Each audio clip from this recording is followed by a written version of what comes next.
Want to study in Germany? Then Excella is the best option. Admissions with scholarships available. Call 9881 96666. नमस्कार आईड्रीम में सबको स्वागत है और मेरे नाम अपर्णा आपके होस्ट। और आज हमारा गेस्ट है उदासीन मठ की प्रमुख महंत रघुमुनि गुरुजी। जीवन के बारे में और आज की जनरेशन के प्रॉब्लम्स के बारे में और उदासीन की मठ की नियम निबंधन के बारे में आज हमें पूरी जानकारी देने के लिए गुरुजी आज हमारे पास आए हैं, तो हम बात करेंगे। नमस्कार गुरुजी। नमस्कार। आपसे मिलके हम सबको बहुत खुशी हो रहा है। सबको मेरा प्रणाम, नमस्कार। मेरी प्रथम क्वेश्चन ये है कि उदासीन मठ बहुत लोगों को बहुत अच्छे से देखते हैं और बहुत कैसे रहना है, कैसे जीवन में अच्छा या दुख या सुख को कैसे टॉलरेट करना है, ये सब बताते हैं। तो आप हमें बता दीजिए एक इंसान का प्रमुख कर्तव्य क्या होता है गुरुजी? सबसे पहले मैं चतुर्भुज नारायण को प्रणाम करता हूँ। कृष्णं वंदे जगद्गुरुम, कृष्णं वंदे जगद्गुरुम, कृष्णं वंदे जगद्गुरुम। देवों के देव महादेव को प्रणाम करते हुए भारत भूमि तेलंगाना स्टेट में मैं कुछ शब्द नौजवान पीढ़ी के लिए कहना चाहता हूँ। हमारे जो देश है भारत देश धर्म प्रधान देश है। हम लोग सब किसी ना किसी धर्म से जुड़ा हुआ हूँ और ये देश हमारा ऋषि और मुनियों का देश है। जैसे हमारे पश्चिम के लोग मानते हैं हमारे पूर्वज किसी समय कभी बंदर के वंशज थे, लेकिन हम लोग नहीं मानता हूँ। हाँ। ये पश्चिम की लोगों की सोच होंगे। हमारा भारत देश, हमारा सबसे प्राचीन ग्रंथ है वेद, ऋग्वेद, फिर यजुर्वेद, फिर अथर्ववेद, फिर सामवेद। हमारा भारत भूमि, हमारा भारत के सभी जनता जनार्दन पब्लिक, हम लोग ऋषि मुनि की संतान हैं। सही। जब हम लोग संकल्प देता हूँ, पंडित जी पुरोहित जी पूछते हैं तुम्हारा कौन सा ग्रोथ है, हम लोग संडिल्य, भरद्वाज, कश्यप, वशिष्ठ, विश्वामित्र, हम लोग ऋषि मुनि का नाम लेता हूँ। तो हम लोग सब ऋषि मुनि की औलाद हूँ, ऋषि मुनि की संतान हूँ और हम लोग सब वैदिक परंपरा से बंधे हुए, वेदों की परंपरा से बंधे हुए। जन्म से लेके अंतिम संस्कार तक हमारे सब कार्य वैदिक परंपरा से होते हैं। हमारे जो ऋग्वेद है, ऋग्वेद में जो ऋचाई है उसमें सब कुछ है, विज्ञान है। जो आज हमारे विज्ञान खोज रहे हैं ये हमारे करोड़ों वर्ष पहले वेदों ने कह दिया। जो हमारे धरती माँ की गोद में अग्नि है। हाँ। तो धरती के नीचे आग है जी। हमारा धरती चक्र की तरह घूम रहा है, ये वेदों में है जी। सारी वनस्पति की जानकारी है, सारी औषधि की जानकारी है, सारी रसायन विद्या की जानकारी है, सारी भूगोल है, सारी होने वाला क्या है, होने वाले बीमारी का औषधि वेदों में है। लेकिन हम लोग वेद का अध्ययन नहीं कर रहे हैं जी। हैं? तो हमारे महापुरुषों ने करोड़ों साल पहले सब वेद भगवान में कह दिए हैं। तो हम लोग वैदिक परंपरा से हैं और हम लोग सब ऋषि और मुनियों की वंशज है। पहली बात है धर्म क्या चीज़ है। धर्म मतलब हमने जिस चीज़ को धारण किया और जिस प्रभु ने हमको धारण किया है। ठीक है, हम लोग माँ की गर्भ से इस धरती में आया हूँ।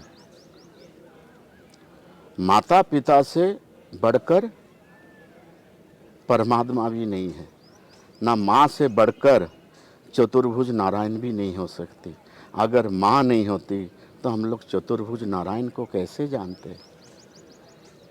तो माँ जब एक छोटे से बच्चे की इस धरती में लाते हैं तो माँ के पास बच्चे के लिए क्या होता है, प्रेम होते हैं, करुणा होते हैं और सत्य होते हैं। हर माँ सोचती है मेरा बेटा सत्य के लाइन में चले, असत्य को कभी ना पकड़े, सत्य की धारण करे, धर्म की धारण करे। हर माँ कहती है। हमारा देश के मम्मी नहीं है, माँ है। तो माँ के पास ममता है, करुणा है, प्रेम है, तो माँ बच्चे को और बच्ची को अच्छी संस्कार माँ ही देती है। क्या संस्कार जी। माँ देती है। और माँ जब सोचती है मेरा बेटा की बेटी थोड़ी सी अलग लाइन पे जाती है, तब माँ के पास एक ही चीज़ है, आंखों की आंसू है। मैं हमने बच्चे को की बच्ची को नहीं सा, माँ के पास कोई भेद नहीं है, चाहे बेटा हो चाहे बेटी हो, हैं। और एक बात है, अगर हमारे धरती में माता बहन बेटी नहीं होगी तो स्वयं परम पिता परमेश्वर भी इस धरती में कैसे आएगी। जी। ठाकुर जी को, भगवान को भी इस धरती में आने के लिए माँ की गर्भ से आना पड़ते हैं। ऋषि मुनि संत हुए, हम लोग भी तो माता की गर्भ से आए हैं।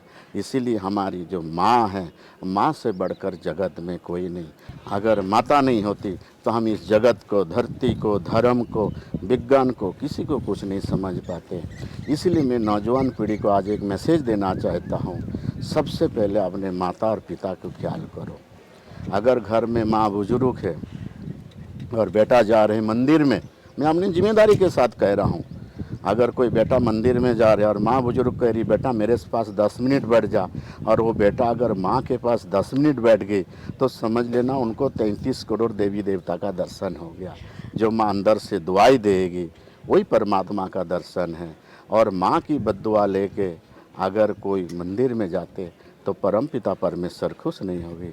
परम पिता परमेश्वर तभी खुश होगी जब माता पिता को खुश करके मंदिर में जाए। तो आज के नौजवान पीढ़ी को सबसे पहले माता और पिता को ख्याल करें। मैं तो कई बार बड़े बड़े मंच से कहता हूँ, हमारे भारत देश में एक बहुत बड़ी अभिशाप है जो हमारे भारत भूमि में वृद्धाश्रम खुल रहा है। जो हमारे माता पिताओं को छोड़ के आ रहे हैं, ये भारत भूमि के लिए अभिशाप है। हमारा भारत देश सभ्य परिवारों का देश है, और जहाँ सभ्यता है वहाँ वृद्धाश्रम की कोई जगह नहीं है।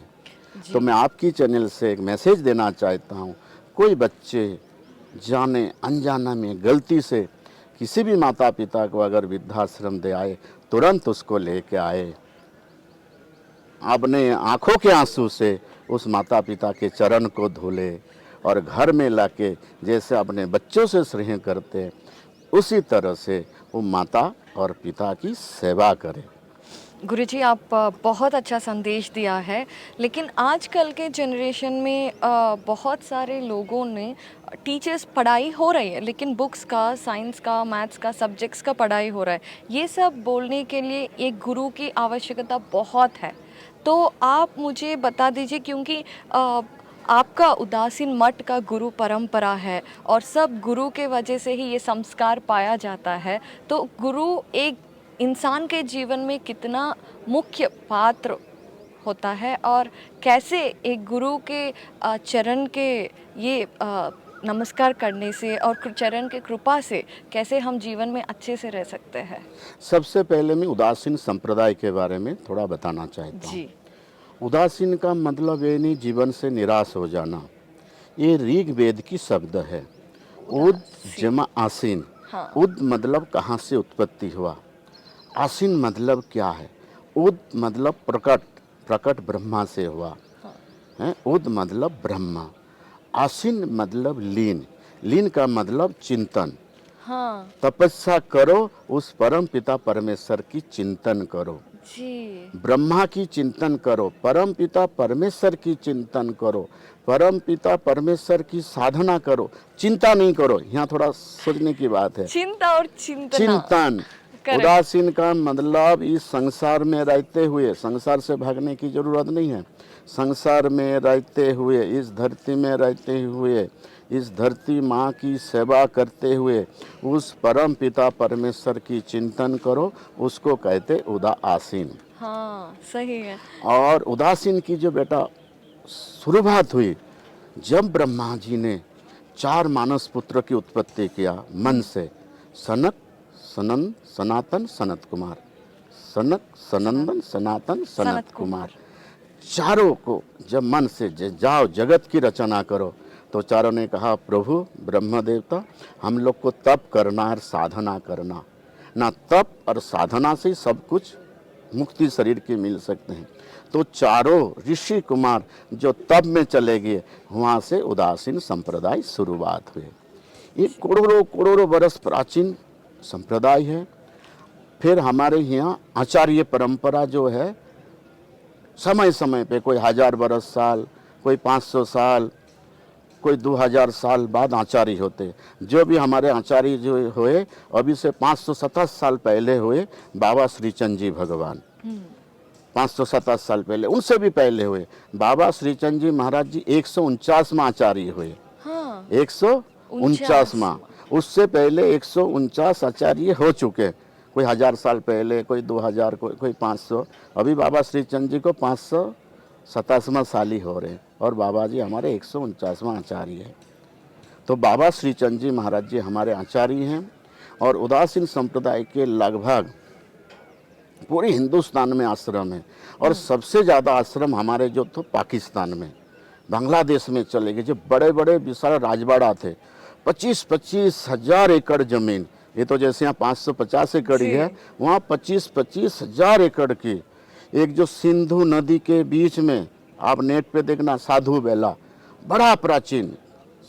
और आज भी वहाँ पूजा पाठ होते। सिंध सक्कर में है, नगर ठट्टा में है, मतलब पाकिस्तान में हर गांव में उदासीन संप्रदाय के आश्रम थे। जैसे पंजाब में है, ऐसे बांग्लादेश ढाका में थे। जो बाबा जी उस समय थे, उसके आश्रम में हर समय 10,000 गौ माता रहना जरूरी था। 10,000, आप कभी नेट पे देखना, साधु बेला, हाँ, सिंधु नदी के बीच में। तो ये प्राचीन संप्रदाय पूरी भारत में फैला हुआ। और आज से लगभग मतलब 200 साल पहले हमारे जो उदासीन अखाड़ा का हेड ऑफिस तिरुपति बालाजी में थे जी। फिर तिरुपति बालाजी से हेड ऑफिस हमारे त्र्यंबकेश्वर है, अभी प्रयागराज में। तो तिरुपति बालाजी में कागज में आज भी हमारे 5000 एकड़ जमीन बोल रहा है। हाँ, ऊपर और नीचे तिरुपति बालाजी में हमारा पहला हेड ऑफिस था। हाँ, और ये संस्था की शुरुआत हैदराबाद से ही शुरू हुआ। अरे वाह। जो अखाड़ा, पंचायती अखाड़ा है, हाँ। जो बाबा जी तपस्या किए, निर्वाण प्रीतम दास जी, वो तप करके नेपाल से सीधे हैदराबाद ही आए। हाँ, इसके बारे में भी मैंने भी जानकारी किया। एक्चुअली हमारे व्यूअर्स को भी मैं बताना चाहती हूँ। हैदराबाद में आए तो निजाम ने उस समय काफी धन दिया। किसी चीज को खड़ा करने के लिए धन की जरूरत, जैसे लड़ाई लड़ने के लिए धन की भी जरूरत है और अस्त्र की भी जरूरत है। और किसी धर्म की रक्षा करने के लिए धर्म की, शास्त्र और शस्त्र की, शास्त्र की भी जरूरत है, शस्त्र की भी जरूरत है, धर्म की। धर्म रक्षति रक्षतम। अगर आप धर्म की रक्षा करोगे तो धर्म हमारी रक्षा करेंगे। हाँ, तो हैदराबाद में मूसा नदी किनारे उदासीन आश्रम है, वहाँ पर बाबा जी बैठे, निजाम ने उस समय दिए। फिर जाके हरिद्वार में वो धन से अखाड़ा का स्थापना हुआ, आज से लगभग 250 वर्ष पहले। गुरुजी, मैंने भी आज ही पता किया है। और हैदराबाद में भी एक ऋषि कुंडा है जहाँ हम बैठ रहे हैं। यहाँ पे गुरुजी ने तपस किया, इसीलिए उस बात पे आने वाला हूँ जी। यहाँ पर लगभग 300-350 वर्ष पहले तपस्वी बाबा कमलापति जी हुआ जी। मैंने कहा ना, तप में बड़ी शक्ति है, साधना में बड़ी शक्ति है। मनु और शत्रुपा ने तप किया। मनु और शत्रुपा ने तप किया नारायण की। क्यों? हमको नारायण जैसे बेटा चाहे। तो नारायण प्रकट हो गए। कहते तुम लोग इतनी तप क्यों कर रहे हो? कहते प्रभु आप जैसा बेटा चाहे। कहती इस जगत में मेरा जैसा तो कोई है ही नहीं, मैं ही हूँ। हाँ। फिर देखो हमारे माँ पे इतनी शक्ति है, स्वयं नारायण को बेटा बना के राम रूप पे ले आए। वही मनु और शत्रुपा दशरथ और कौशल्या बनी और राम उनकी बेटा बने। तब से तो तप किया बाबा जी ने, कमलापति जी ने। तो जब तप होती कुछ ना कुछ, तो ये जो जमीन है ये दान की दी हुई जमीन नहीं है। उस समय बाबा जी ने तप से जो भी अर्थ हुआ, 6 रुपया ना 8 रुपया एकड़ से जमीन खरीदी गई है जी। इस जमीन को खरीद के फिर बाबा जी ने उदासीन मठ के नाम करा दिए हैं जी। फिर समय परिस्थिति में कुछ चला, आप लोग को पता है। ये तो मैं हैदराबाद जनता को धन्यवाद देता हूँ। हैदराबाद जनता ने हमारे बहुत साथ दिया, जनता ने भी साथ दिया, सरकार ने साथ दिया, प्रशासनिक अधिकारी ने साथ दिया, आपके मीडिया के बंधुओं ने बहुत साथ दिया, जिसके हम इस समय ज़मीन को जब हम सुप्रीम कोर्ट में केस जीतने के बाद कब्जा लेने आए, अभी तो धर्म की चर्चा हो रही है, आपको कोई बाबा जी न्यायालय में चले गए, लेकिन हैदराबाद की जनता को पता भी चलना चाहिए, जिस समय हम यहाँ पोजीशन लेने आया था 100-150 हमारे मीडिया के थे, कहते बाबा जी इस ज़मीन को क्या करोगे। हमने कहा इस ज़मीन को मैं अपने व्यक्तिगत उपयोग के लिए 1 इंची भी इस्तेमाल नहीं करूँगा, जो कुछ करूँगा हैदराबाद के लिए करूँगा ना तेलंगाना के लिए करूँगा। यहाँ अच्छे वेद पाठशाला बने जी, बड़ा विशाल रूम में, जो हमारे वेद जड़ है वो ख़त्म होते जा रहे हैं ना। अगर हम जड़ को भूल जाएंगे हमारे नौजवान पीढ़ी भटक जाएंगे हैं ना। हमने पहले ही कहा हमारा देश धर्म प्रधान देश है, हम लोग धर्म से जुड़ा हुआ हूँ, सभ्य परिवारों का देश है। तो एक तरफ वेद भी हो, हाथ में कंप्यूटर भी हो, उसको इंग्लिश भी सिखाया जाए ना। आज अंग्रेजी भी ज़रूरी है, खाली वेद तक नहीं सीमित रखेंगे, कंप्यूटर वगैरह इंग्लिश, लेकिन हमारी जड़ को उसको भूलने नौजवान पीढ़ी को ना दे। तो विशाल रूप से वेदशाला हो। बेटा मेरे को कभी कभी जैसे भी कोरोना काल वैसे पहले भी एक बात से मुझे को बड़ी दुख होती है, अनाथ। हमारा इतना बड़ा देश में कोई अनाथ कैसे हो सकते हैं, लेकिन कुछ परमेश्वर के अधीन है। कोरोना काल में भी बहुतों के माता पिता गुजार गए, छोटे छोटे बच्चे हैं, तो ऐसे बच्चे को यहाँ रखना है और उसको जीवन में एहसास ना हो मैं अनाथ हूँ। समय पे उसको बढ़िया कपड़ा मिले, हमेशा समय पे उसको घड़ी मिले, चश्मा पहनना चश्मा मिले, अच्छे से अच्छे वस्त्र मिले, उसके मन में कभी ना अनाथ हो और इस भूमि को अपना सोचे, ये मेरा अपना है। हम लोग कब तक रहेंगे, आगे सिस्टम को फिर उन्हीं लोग ही चलाए। हजारों नहीं लाखों बच्चे रहे, कोई आईएएस बने, कोई आईपीएस बने, कोई वकील बने, कोई डॉक्टर बने, फिर उन लोग संभाले। सिस्टम को तो बनाना पड़ेंगे ना। हाँ। शुरू में एक बार शुरुआत करना, एक रेलगाड़ी को चलाने के लिए पहले ज़मीन की अधिग्रहण होती है जी। फिर मिट्टी, फिर रेल पटरी, फिर इलेक्ट्रॉनिक, फिर रेलगाड़ी अपने आप चलती है। तो हम लोग को अभी इसकी पटरी बिछाना, फिर हमारे देश के आने वाली नौजवान पीढ़ी इसको संभालेंगे। बहुत अच्छा नौजवान पीढ़ी के हाथ पे देके जाना है। बड़ा लाखों बच्चे रहे, लाखों बच्चे के यहाँ कपड़े की सिलाई हो, उनको भी रोजगार मिलेंगे, भोजन बनाने वाले को रोजगार मिलेंगे, साफ सफाई वाले को। ये नहीं जो बच्चा स्वयं कपड़े धुले, क्या घर में कपड़े धोते हैं? नहीं। ऐसा भी यहाँ पर उसको एहसास ना हो जो मेरे माता पिता नहीं है, उसके अंदर राष्ट्रभक्ति जगाना है। जे नहीं देखो देश हमें दे रहा है, मुझे भी देश को कुछ देना है। तो यहाँ बड़ा अनाथ आश्रम बने, आश्रम बने। और समय के साथ साथ जो आज हमारे बच्चे ऑस्ट्रेलिया जाते हैं, अमेरिका पढ़ने जाते हैं, वो ऑस्ट्रेलिया ना जाए, अमेरिका नहीं आ जाए, ज़मीन की कमी नहीं है। वहाँ ऐसा बनाएंगे भारत के बच्चे तेलंगाना में आके हैदराबाद में पढ़े, पूरी हिंदुस्तान के बच्चे ऑस्ट्रेलिया भूल के वो हैदराबाद को याद करे जी। तो क्या आप टेक्नोलॉजी के अनुसार भी पढ़ाई सिखाएंगे? बिल्कुल, समय के साथ जो आज हमारे देश के डिमांड है वो भी करेंगे जी। वेद भी हो, मैंने आपको पहला कंप्यूटर भी हो, संस्कार भी हो।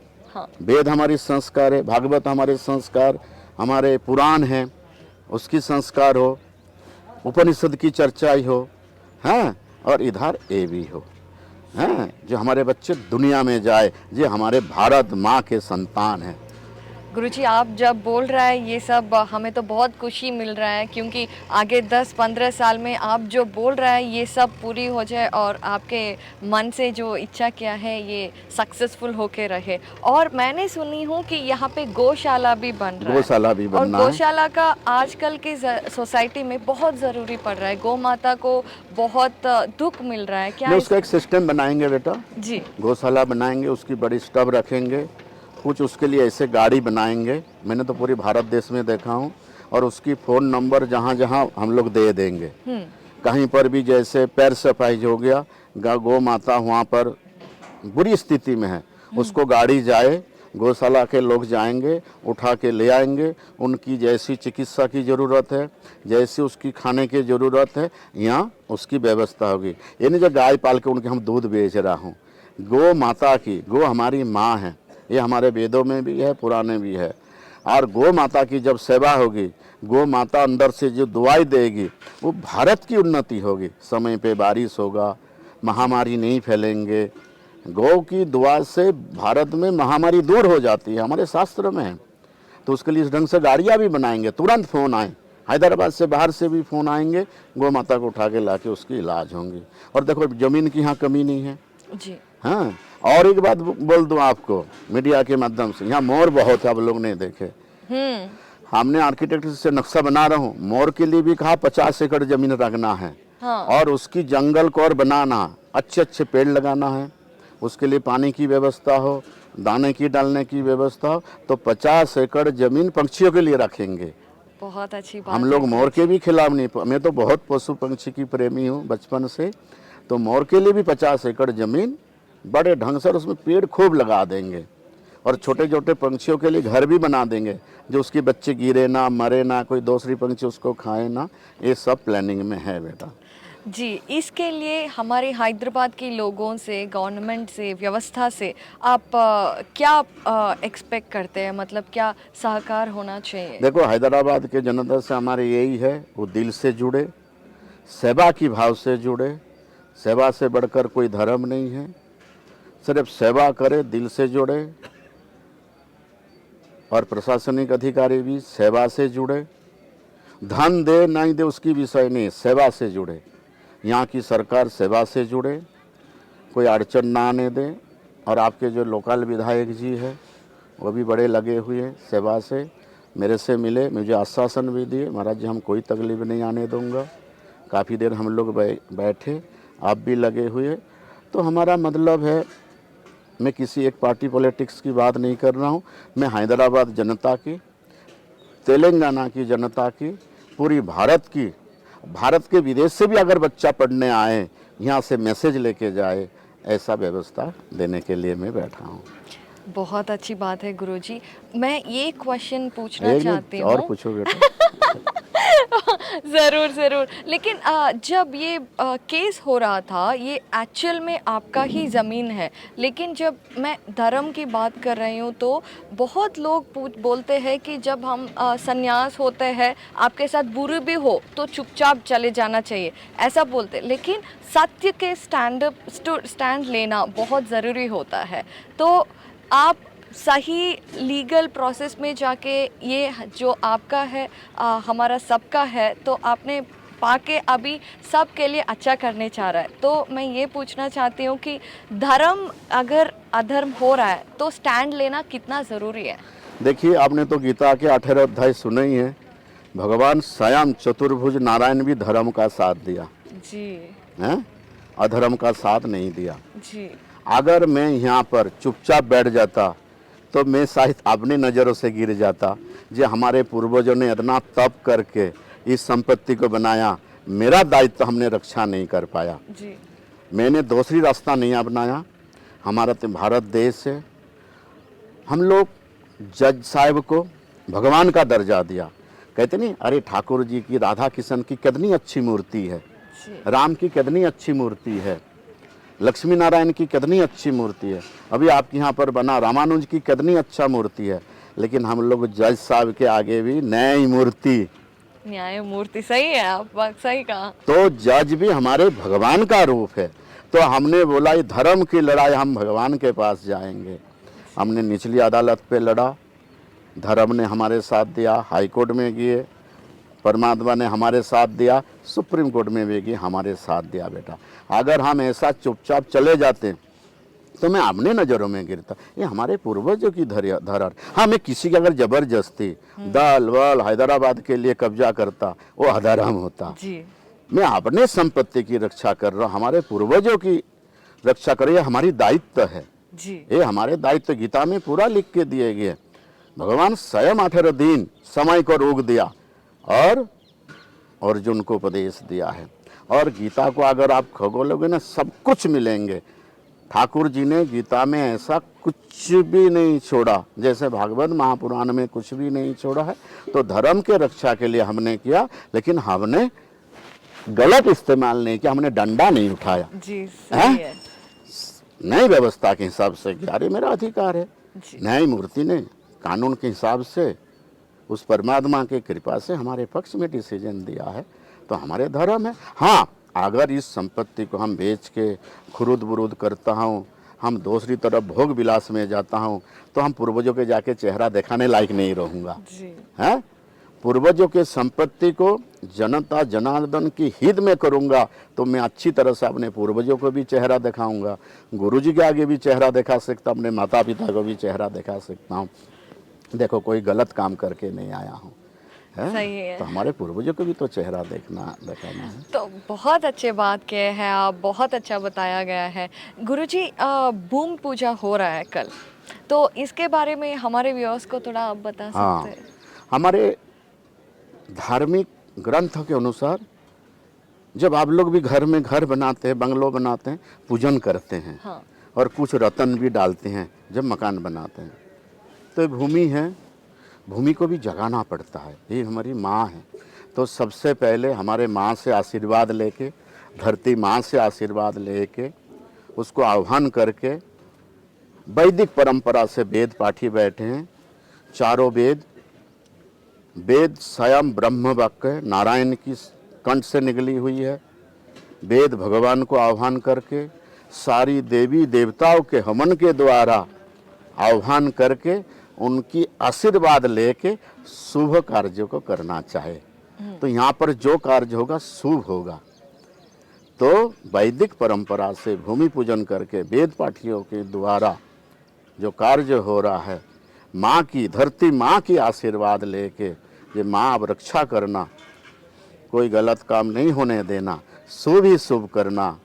आज देखो जैसे वहाँ पर हवन हो रहा है, अर्धनारीश्वर माँ भवानी भी है, शिव भी है। गणपति के आशीर्वाद लेके, माँ भवानी की, महादेव के आशीर्वाद लेके, स्वयं वेद भगवान चारों वेदों की आशीर्वाद लेके, स्वयं लक्ष्मी माँ की, नारायण की, सब देवी देवताओं के आशीर्वाद लेके, माँ की आशीर्वाद लेके अब शुभ कार्य शुरू होने जा रहे हैं। ये हमारे वैदिक परंपरा है। जब भी हम करें पूजा पाठ से ही करें, तो हम लोग सब वैदिक परंपरा से करेंगे बेटा। जी। उदासीन मठ का जो नियम निबंधन है या प्रिंसिपल्स जो बोलते हैं, जो उसके बारे में क्या आप हमें थोड़ा सा जानकारी दें? मैंने कहा उदासीन मठ काफ़ी प्राचीन है। इसकी मेन जो गद्दी है हुसैन आलम बल्कि जो जगह वहाँ पर है, चार मीनार के पास में है। वहाँ पर सारी महापुरुषों के हमारे समाधि है, बहुत सारी समाधि है, तो थोड़े से जगह पर है। आप बेचारे उनको भी अच्छे ढंग से बनाएंगे, समाधियों को बनाएंगे। पूजा पाठ तो चल ही रहा है और बड़े ढंग से उसको बना देंगे। इसी के साथ साथ में यहाँ पर एक प्राचीन शिवलिंग है, जहाँ पर बैठ के बाबा कमलापति जी ने तप किए। उस शिव मंदिर को भी ढंग से पहले हमने बनाया जी। बढ़िया ढंग से बनाया गया, आप लोग देखे होंगे। तो पहले महादेव की जगह को बनाया गया ना, पहले प्रभु का वास होना चाहिए, फिर हम तो उनके बच्चे, फिर हम लोग को जगह देंगे ना। देखो बेटे, इस संसार में जो भी होता है ना, सब परम पिता परमेश्वर की कृपा से होते हैं। हम लोग मैं करता हूँ, कोरोना काल में देखा दिया, थोड़े से ऑक्सीजन लेवल आया, दुनिया को तहलका मचा दिया। ये नहीं, मैं भी बहुत कुछ हूँ। तो कहते ना, परम पिता परमेश्वर के हाथ में जन्म मरण लाभ हानि जस अब जस, 6 चीज परमात्मा ने अपने पास रखा, 94 आपको दे दिया। कब जन्म, कब मरण, लाभ हानि जस अब जस, सब परम पिता परमेश्वर के अधीन है बेटा। तो उदासीन मठ प्राचीन परंपरा से है, और ये जो कुछ भी हो रहा है ना, यहाँ जो प्राचीन महादेव बैठे हैं, मैं सोचता हूँ उन्हीं की कृपा से हो रहे हैं। हम लोग, मैं आज आपकी चैनल पे कह रहा हूँ, हम लोग सिर्फ निमित्त हूँ। ये जो कुछ हो रहा है परमेश्वर ही करा रहे हैं, उसके अधीन हो बेटा। परमेश्वर की इशारा बगैर एक पत्ते भी नहीं गिर सकते हैं। इसीलिए हम लोग प्रभु को आगे रखेंगे। जैसे हनुमान जी ने प्रभु राम को आगे रखा, परमात्मा को आगे रखा, हम लोग हनुमान जी तो नहीं है, लेकिन हम लोग हनुमान जी को आगे रखेंगे, उस प्रभु को आगे रख के सारे कार्यों को पूरा करेंगे। गुरुजी आपने हम अभी ये इंटरव्यू में भी बहुत बार बोला है कि सेवा ही सब सबसे करना बड़ा। चाहिए और सबसे पहले है। तो मैं क्या ये पूछ सकती, गुरुद्वारा में भी हम जाते बहुत बहुत पीसफुल सेवा लगते होती हैं, है, बहुत सेवा होता है। तो क्या हम सेवा करने बहुत लोग जो सेवा करते हैं तो अच्छा काम करते हैं, लेकिन उनके साथ भी बहुत कभी कभी बुरा होता है, इनजस्टिस होता रहता है।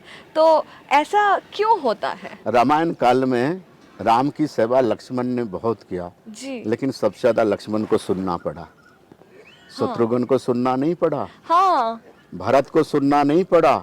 जब हम सेवा करेंगे परमात्मा भी हमारे परीक्षा लेंगे। तो जब सेवा करेंगे उस समय कोई कुछ बोलेंगे, उस समय एक ही चीज़ मौन रहो। परमात्मा हमारे भी परीक्षा लेते हैं, ये बेटा कितना सेवा कर रहा है, इसका नीति नियत कैसा है। तो राम के साथ लक्ष्मण को बहुत सुनाया लोगों ने। जब प्रभु अब अभी हमारे विश्राम कर रहे, कहते तू बड़ा बन गया, प्रभु ने हमको बुलाया, कहता नहीं। तो लक्ष्मण को बहुत सुनना पड़ा। और आपने वहाँ पर भी देखे होंगे लक्ष्मण का परशुराम का संवाद, जब सीता जी का धनुष जी तोड़ा, जी। लक्ष्मण ने क्या कहा? सबसे पहले तो लक्ष्मण ने ही कहा, राम तो मौन है वहाँ पर। अगर आपके पास समय हो तो सुनाओ। जी जी सुनाइएगा। तो जब धनुष तोड़ा शिव जी का, परशुराम जी हिल गए, उनके गुरुदेव का धनुष है, आए। उस समय परशुराम जी के अंदर अहंकार था। जब अहंकार है हमारे अंदर, हम परमात्मा को पहचान नहीं पाएंगे। ये बाद की विषय में आपको इसको बाद में बताऊंगा। जी। तो पूछे धनुष क्यों तोड़, किसने तोड़ा, क्यों टूटा? तो लक्ष्मण क्या कहते, प्रभु आप इतने गुस्से क्यों हो रहे हो? हमने बचपना ने भैया ने कितना धनुष तोड़ दिया, एक नहीं कितनी। हमारा पिताजी तो कभी गुस्से नहीं हुए। हाँ। और आप तो कितनी बार इस धरती में क्षत्रिय विहीन कर दिए, फिर तुरंत दान दे दिए। सुबह का पूजन जमुना जी ने किनारे किए, शाम का संध्या गंगा मैया के गोद में किए। आपके अंदर कोई लोभ नहीं, फिर भी इस धनुष में इतना मोह क्यों है? जी सही लक्ष्मण क्वेश्चन। कहते इस धनुष में मोह क्यों है? तो परशुराम अंदर, लड़का तो अच्छा बोल रहा है, हाँ। ये अच्छा बोल रहा है। और लक्ष्मण वहां 2 बार गुस्से हुए हैं, एक बार नहीं हुआ, उससे पहले भी एक बार बहुत गुस्सा हुआ। हाँ। लक्ष्मण शेष नाग का अवतार। जब जनक ने कहा, जब प्रभु को, श्री राम को विश्वामित्र जी ने, तो विश्वामित्र जी के साथ की आदेश नहीं दिया धनुष तोड़ने के लिए। सारी सूरवीर राजा ने ट्राई किया, धनुष टूटा नहीं। तो राजा जनक क्या कहते हैं, जो सोचते हैं धरती से सूरवीर क्या खत्म हो गए, तो समझ लो सांप के पूंछ पे पैर रख दिया लक्ष्मण। और उस समय लक्ष्मण को ये शब्द नहीं बोलना चाहिए, ए जनक, मैं चाहूं तो इस धरती को गोंद की तरह उठा के फेंक दूं, तेरी धनुष क्या है, इस धनुष को मैं अभी ऐसे कर दूं, लेकिन गुरुदेव मेरा भैया बैठे हुए हैं, तुमने ऐसे कैसे बोल दिया धरती से सूरवीर खत्म हो गया? हाँ? मैं धरती को उठा के फेंक दूं? तो राम धीरे से समझा रहे, अरे धीरे धीरे जनक जनक मत बोल, थोड़ी देर में हम लोग की ससुर बनने वाले हैं। ये तो विनोद की भाव है? जी। जब लक्ष्मण इतनी गुस्से हो गया, जनक ये रामायण में है। हाँ। तो राम जी कहते ठहर जा। फिर गुरु जी ने आदेश दिया प्रभु को, धनुष को एक क्षण में। तो एक बार उस समय लक्ष्मण बड़े क्रोध में आए, दूसरी बार परशुराम के समय। तो परशुराम का अहंकार लक्ष्मण ने तोड़ा। जैसे ही अहंकार उसके मन से निकल गया, राम की तरफ देखा था, उसको राम नजर नहीं आ रहा, चतुर्भुज नारायण नजर आ रहा है। कहता प्रभु मुझसे बड़ी भूल हो गई, मैं आपको मेरे अहंकार को आप खत्म करो। तो कई बार जो सेवा करते हैं बेटा, इसीलिए हमने सेवा, साधु लोग जल धरा करते हैं ठंडियों में, सुबह सुबह खूब जल डालाते हैं। वो करना आसान है? आसान नहीं है, बहुत कठिन है। आसान धुनी तपते साधु लोग, वो भी आसान नहीं है, बहुत कठिन है, फिर भी आसान है। लेकिन सेवा करना बहुत कठिन है। सेवा में सुनना बहुत पड़ते हैं जी। सेवा में बहुत सुनना, और सुनना ही उसका तप है, सुनना ही उसकी साधना है। तो जहाँ सेवा करोगे बेटा, वहाँ सुनना पड़ेंगे। और आज से नहीं है, ये अनादिकाल से है। हाँ। हम लोग यहाँ जब लक्ष्मण ने इतनी सुन के चले गए, तो सुनना पड़ेंगे बेटा। क्योंकि मतलब सुनना बहुत मुश्किल होता है। जब तक सुनेंगे नहीं जी। जब तक उस परमात्मा हमारी परीक्षा नहीं लेंगे, हम जब कांटों में नहीं चलेंगे, तो उस प्रभु की झलक कहाँ से मिलेंगे? हाँ सही उस परमात्मा की झलक मिलना। गौतम बुद्ध सम्राट के बेटा थे। हाँ। सम्राट के बेटा हाँ। शरीर को क्या कर दिया, गला दिया। एक छोटा सा नदी पार नहीं कर पा रहे थे, उस दिन वो विश्राम में चले गए। एक देवी ने उसको खीर बना के खिलाया अपने, उस दिन देखो विश्राम में गया, शरीर को गलाने के बाद उस दिन उसको बहुत दिष्ट मिल गया। जी। भटकना तो पड़ेंगे बेटा, उस परमात्मा को पाने के लिए एक जन्म नहीं, कितनी जन्म उसके लिए शरीर को देना पड़ेंगे। और हमारे प्रयास से परमात्मा नहीं मिलेंगे ना, परमात्मा हमारे अधीन नहीं है, हम उसकी अधीन हो। तो परमात्मा का झलक कब मिलेंगी? जब उसकी कृपा होगी, सही है। जब उसकी करुणा होगी। वो हमारे मुट्ठी में नहीं, जगत उसके मुट्ठी में। हम देवों के देव महादेव की बात करें, चतुर्भुज नारायण की बात करें, आप भी विज्ञान पढ़ेंगे, अखंड सूरज है, हाँ? इस धरती से भी बड़े बड़े ग्रह है। तो हम लोग कहता हूँ ये जो धरती हमारे ग्रह है, ऐसा कितनी ग्रह नारायण के बाल के हाँ। रोए में समाये हुए हैं। हाँ। अगर एक धरती खत्म हो जाए, परमपिता परमेश्वर को कोई असर नहीं पड़ने वाला, उनके लिए बहुत धरती है। तो हम लोग को तो बेटा तप साधना करना पड़ेंगे, चिंतन तो करना पड़ेंगे, साधन के साथ साथ साधना करना पड़ेंगे। आपके पास कितने भी साधन हो, साधना करने पड़ेंगे, लेकिन एक झलक तब मिलेंगे जब उसकी कृपा होगी, जब उसकी करुणा होगी। बगैर उसकी करुणा की कृपा से एक झलक नहीं मिलेंगे। हम लोग को प्रयास करना पड़ेंगे, लेकिन कब मिलेंगे इसका कोई नहीं, जन्म जन्म का खेल है बेटा। आजकल आपको भी पता है सुबह से रात तक इतना भागदौड़ होता है कि मन शांति तो होता ही नहीं, उसका तो अलग ही बात है, लेकिन भगवान का प्रार्थना करने का भी एक, हम भगवान के सामने बैठते हैं, प्रार्थना करते हैं, लेकिन मन चलता है कहीं और। तो इसको कैसे हमारे अधीन में लेके आए? इसके मैं एक शब्द में जवाब दे दूं बेटा। आपने पहले ही पूछे, हमारे जीवन में इतनी भागदौड़ बढ़ गई, हमारी इच्छा ही बहुत बढ़ गई। हमारी इच्छा की सीमा नहीं है, हम लोग जहाँ पर वहाँ संतोष नहीं है। और एक बात मैं आपकी चैनल में आज कहता हूँ, इस बात को थोड़ा सा नौजवान पीढ़ी के दीजिएगा। जो हमारे पास हम उसके आनंद ले नहीं पा रहा हूँ, और जो नहीं उसके लिए परेशान हूँ। बहुत सही है, लेकिन हमारे पास जो गाड़ी है, हाँ, उससे तो हम आनंद ले नहीं पा रहा हूँ। दूसरे को गाड़ी के देख के हम परेशान हो जाते, तो गाड़ी ऐसे भी होना चाहिए, लेकिन उस गाड़ी में जो वो भी परेशान है। तो हमारे पास जो है हम उसका आनंद ले नहीं पा रहा हूँ, और जो नहीं इसके लिए परेशान हो। तो परेशान परमात्मा के चलते नहीं हो रहे हैं। हाँ। हम अपने वजह से हम लोग अपनी सपना बहुत बड़ा देख रहा हूँ, बहुत बड़ा जाल बुन रहा हूँ मकड़ी की तरह, फिर हम लोग उसी जाल में फंसते जा रहा हूँ। तो जितनी दुख है, परेशानी, हम लोग ने स्वयं निर्माण कहा, परमात्मा ने नहीं है। हम परमात्मा की एक बात और एक नौजवान पीढ़ी को आपको मैं बताता हूँ। हाँ। हम परमात्मा के पीछे, हमने जो बॉडी का एनर्जी है, हाँ। हम परमात्मा के पीछे एनर्जी नहीं दे रहा हूँ। हैं? बचपन से हम इस पार्टी का हूँ, हम इस पार्टी का हूँ, हम इस स्टेट का हूँ, हम इस स्टेट का हूँ, हम इस जात का हूँ, तुम इस जात के हो। हम लोग जात पात बिरादरी स्टेट पे हमने बॉडी की एनर्जी वेस्ट कर रहा हूँ। परमपिता परमेश्वर के चरणों में ये सब क्या है? नहीं होता दे रहा है, हूँ, सही है। नहीं दे रहा हूँ हमने ऊर्जा को। हम ऊर्जा को, एनर्जी को प्रभु के चरण में लगाना चाहे, हम दूसरी तरफ ऊर्जा को बचपन से बर्बाद कर रहा हूँ। तो इसलिए जो दुख है स्वयं हम लोग ने निर्मित कर रहा हूँ। परमात्मा ने हमारी इच्छाएं को ये होना चाहिए, प्रभु ने जितना दिया है उसका भरपूर आनंद दो, और जितना आपको पास दिया है साधन, उस साधन का साथ साथ उस परमात्मा की साधना करो, जी, तो जीवन में सुख मिलेंगे। बहुत अच्छा। साधन के साथ साथ साधनाएं। आप पूछोगे महाराज जी साधना कैसे करे, साधना के क्या जरूरत है? जो आपके पास साधन है ना, जो वैभव है ना, वो कई बार बदहजमी कर जाते हैं। हाँ। साधन ज़्यादा मिलने के बाद हम लोग बिगड़ जाते हैं, लेकिन जब साधना होगी, हमारे साधन के बाद भी हम भटकेंगे नहीं। हाँ। जीवन में अटकेंगे नहीं, भटकेंगे नहीं। कितना भी परमात्मा दे दे हमको, उस परमात्मा को जब हम चरण पकड़ के रखेंगे, साधना करेंगे, तो हमारे पास गलत ऐप नहीं आएंगे, गलत साथी नहीं मिलेंगे, हम भटकेंगे नहीं। इसीलिए साधन के साथ साथ साधनाएं जरूरी है। और जब तक हम लोग साधनाएं छोड़ते जाएंगे, हम लोग चिंतन नहीं करेंगे, चिंता बढ़ती जाएगी, हमारे शरीर की ऊर्जा वेस्ट होते जाएंगे, फिर वही जन्म, फिर वही मरण, फिर वही जन्म, फिर वही मरण, चलता रहेंगे।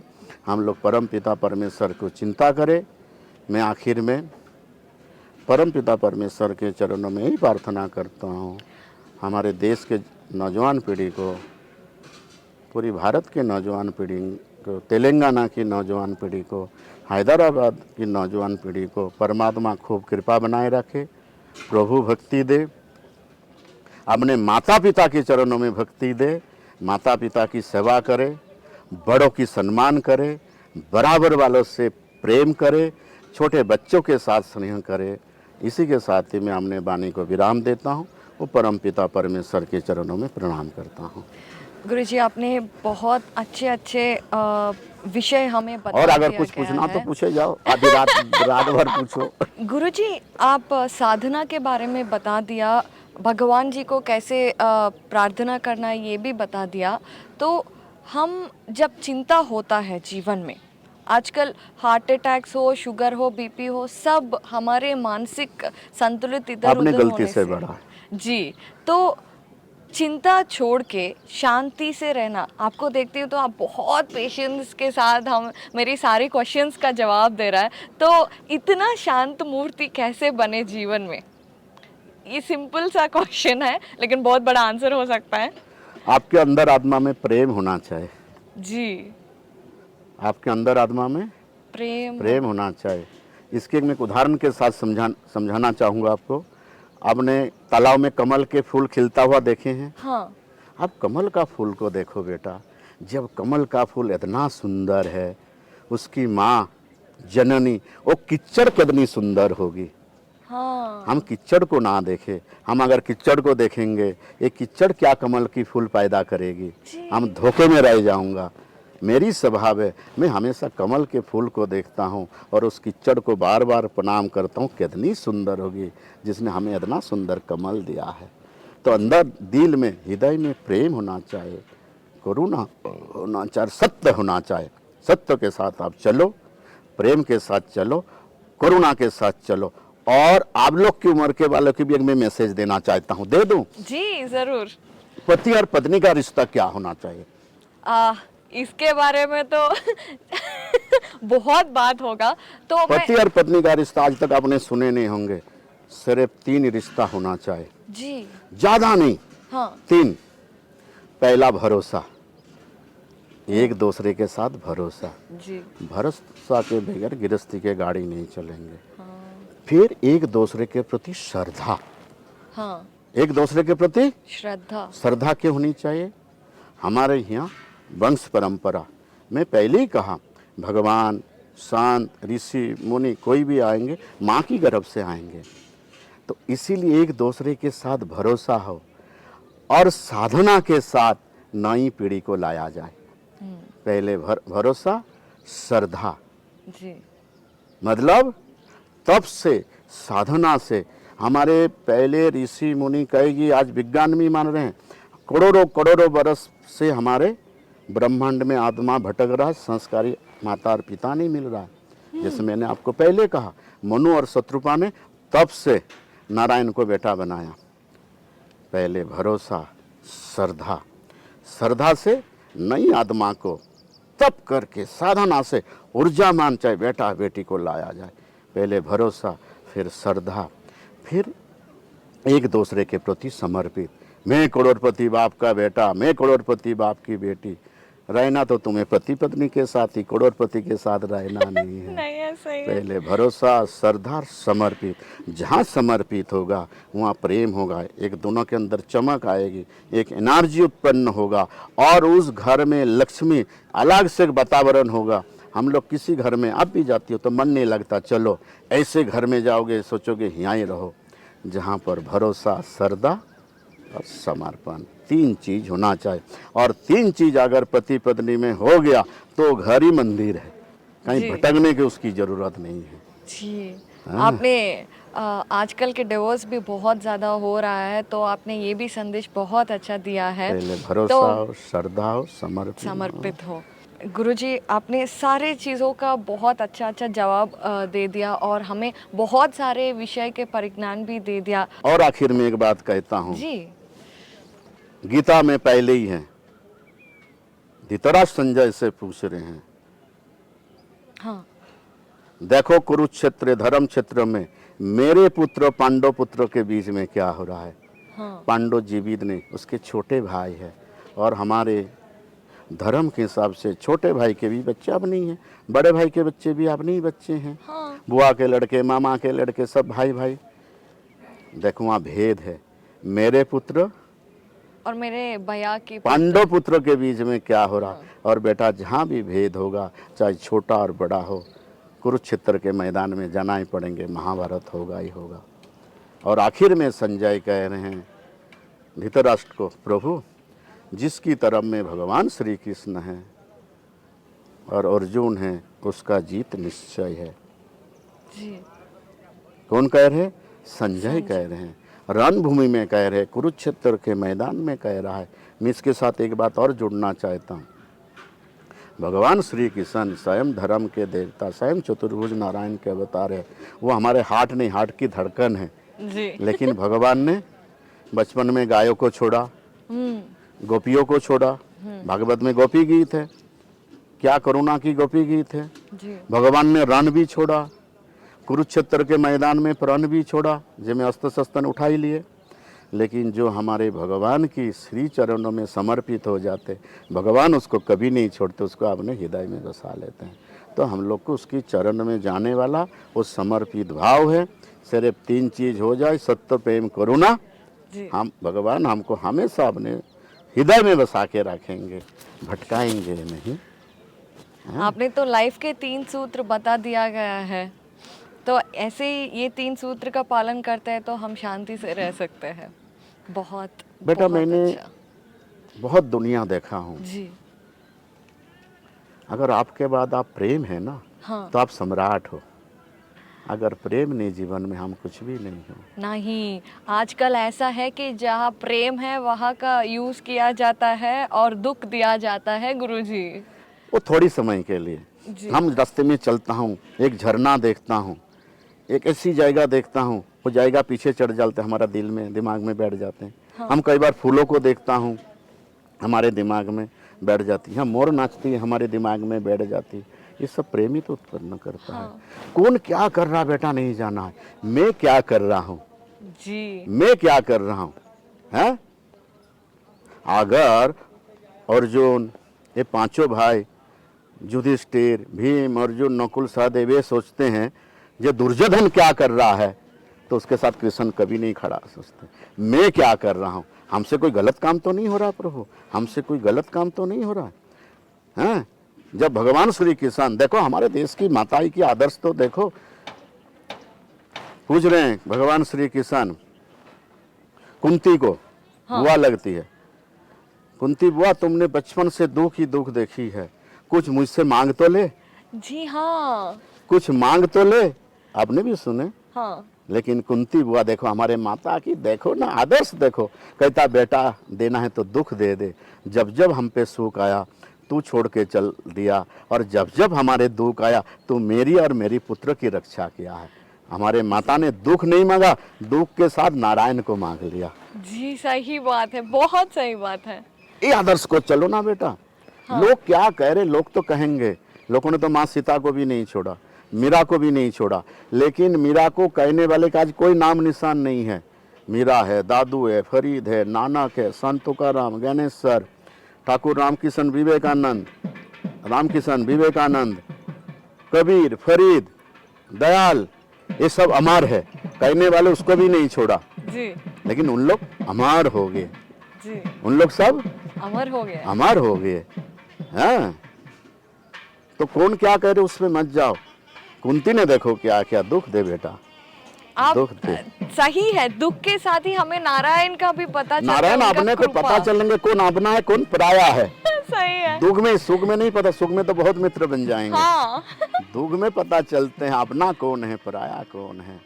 और प्रभु हमारे बड़े कृपालु है, दुख भी देते तो क्षण भर के लिए हाँ है। जो मेरा सच्चा सेवक है ना कुछ है, जदनी महापुरुष हुआ, किसने दुख नहीं उठाया बेटा। जी। स्वामी विवेकानंद जी ने दुख नहीं उठाया, हाँ, जीवन में बहुत दुख देखे हैं। आदि गुरु शंकराचार्य जी ने दुख नहीं उठाया, कितना गरीबी थे। गुरु नानक दुख नहीं उठाया, कबीर, दादू, फरीद ने दुख नहीं उठाया जी। है। गुरु ग्रंथ साहब की वाणी है, कागा चुन चुन के खाइयो तन का मांस, दोनों आँखियां छोड़ के प्रभु मिलन के आस।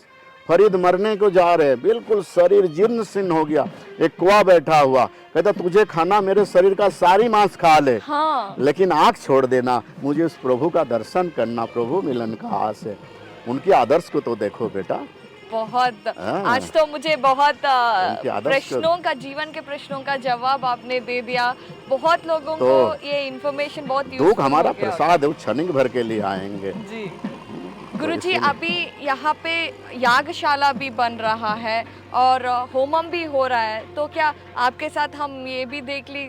आप कल दिन भर रहो ना बेटा, जी जरूर। कल आप लोग सब टीम को लेके आओ। जी। मेरी तरफ से आप लोग से यही कहना है, आप लोग सब टीम को लेके आइए, अपने दोस्त को लेके आइए, परिवार को लेके आइए, यही भोजन प्रसाद लेके जाना आपके कृपा है मेरा आपसे, और आना जरूर है। जी। सबको लेके आओ बेटा। जी हाँ, जरूर। सब, और अपने परिवार आपने सबको आज लेके। हमें इतना वैल्यूबल टाइम अभी तो कुछ भी नहीं बताया, अभी तो मैंने शास्त्र को छुआ भी नहीं, जी। अभी तो शास्त्र के ऊपर भूमिका ही बताया। जी सही है। हाँ। गुरुजी, आपने आजकल हमारे चैनल पे इतना अच्छा इन्फॉर्मेशन, अवेयरनेस दे दिया और सेवा का प्रामुख्यता बता दिया गया है। आपका कृपा हमारे और हमारे चैनल के ऊपर, हमारे व्यूअर्स के ऊपर हमेशा रहना चाहिए। धन्यवाद मैं गुरुजी। आपके चैनल को भी साधुवाद देता हूँ। आप लोग बड़े एक अच्छे मिशन को लेके चले, नौजवान पीढ़ी को मैसेज दे रहे हैं, हमारे बड़े बुजुर्ग को मैसेज दे रहे हैं, पूरी तेलंगाना को, हैदराबाद को मैसेज दे रहे हैं। आज यज्ञ हो रहा, मैं इनके सामने कह रहा हूँ, आपकी चैनल के, मैं तहे दिल से कह रहा हूँ, आपकी चैनल के बहुत विकास हो, खाली तेलंगाना हैदराबाद तक ही ना रहे, पूरी भारत में जाए, भारत के बाहर जाए, यही मेरी आपकी चैनल को शुभकामनाएं, आशीर्वाद है। धन्यवाद गुरुजी।